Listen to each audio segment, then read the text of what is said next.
Periva Sharanam, Daivathin Kural, Book 6. Manattai Adakkum Upayam, the way to control one's mind. The Jnana Marga, in which the aspirant takes sannyasa, receives the Mahavakyas, does Shravanam, Mananam, and Nididhyasanam, cannot be the path for all people.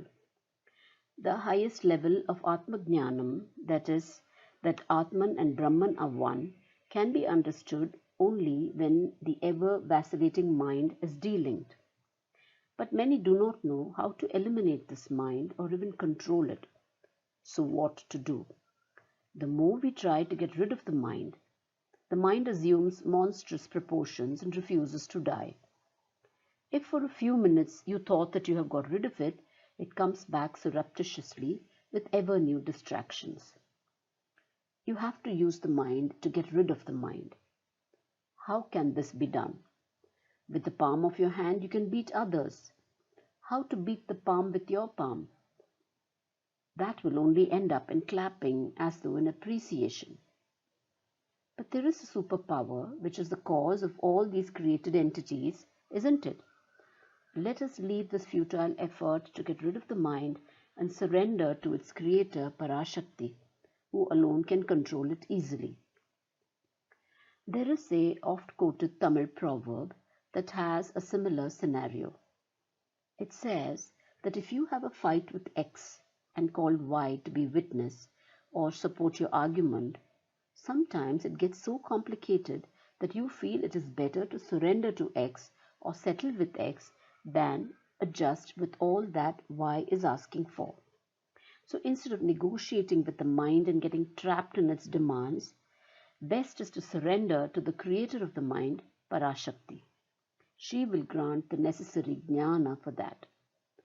Either she can completely do away with the mind of the so-called individual or jiva and grant him the state of peaceful Shiva and make us realize Shivoham. Or tell us, all this is only my play, my dear devotee. The play became too serious only due to delusion created by Maya. I will rub it off clean.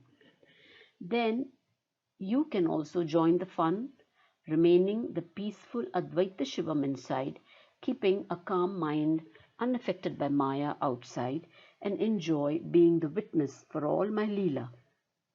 Instead of destroying the mind, be simply happy. If you are crying and feeling ashamed and embarrassed, she is likely to say, "Why, my child, why are you crying? You can get rid of your mind only if it is your creation, isn't it? Did you create your mind? Did you create the sun, moon, and the stars? The mountains and forests, the plants, worms, insects, animals, birds, millions of life forms, and human beings, did you make them? Yet you are feeling bad thinking of some small thing known as the mind that you are not able to control or tackle. Is it your creation? My dear child, the world, the mind, all of you who call yourself as I, including the trap of Maya entrapping the whole universe, are all my creation only. This is what I have told you all through the mouth of Sri Krishna as my impassible Maya. Mama Maya Duratyaya. I have also said that it is divine creation, Daivi, in chapter 7 of the Bhagavad Gita, in verse 14. That shloka means, verily this divine illusion of mine, made up of the three qualities of nature, namely sattva, rajas and tamas, is difficult to cross over. Those who take refuge in me alone cross over this illusion. If it is your creation, you can get rid of it also. What has been created by my complete divine powers cannot be undone by you without my help. In my Leela, all of you, the created beings of the universe, have limited powers and limited abilities. There is no logic in your crying about being able to overcome the mind and Maya and the world, which are all my creations. So you do not have to feel slighted by this inability. It is not in your purview at all, but my portfolio. Me as the creator can alone make it ineffective. So come to me in devotion, and I shall gradually wean you from them. If someone goes by the Jnana Marga, by controlling his mind and senses, even that event happens with my grace only.